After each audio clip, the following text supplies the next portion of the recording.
dragi cuvintele, să știi, ele-mi sunt surorile. Atunci, iubito, când nu vii, eu vorbesc cu florile. Cuvintele-s averea mea, ele mi-s palatele. Cuvântul și cu inima nu seamănă la altele. Ce seară minunată, mai spune-mi, iubito, odată, mai spune-mi că ești frumoasă și că-mi vei fi mireasă și vom avea o fată. Mai spune-mi, iubito, odată.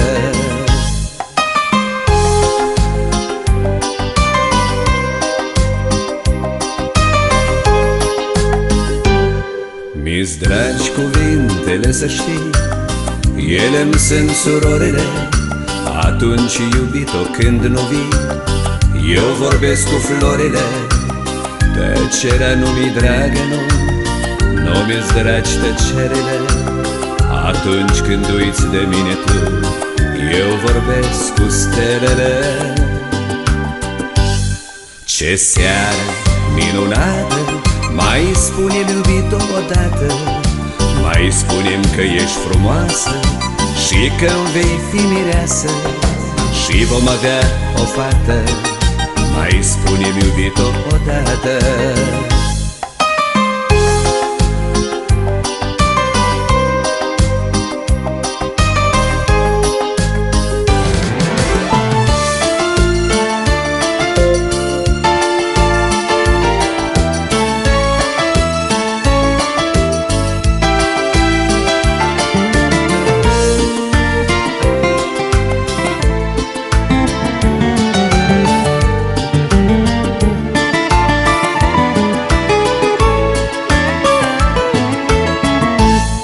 Ce seară minunată, mai spune-mi, iubito, odată, mai spune-mi că ești frumoasă și că-mi vei fi mireasă și vom avea o fată.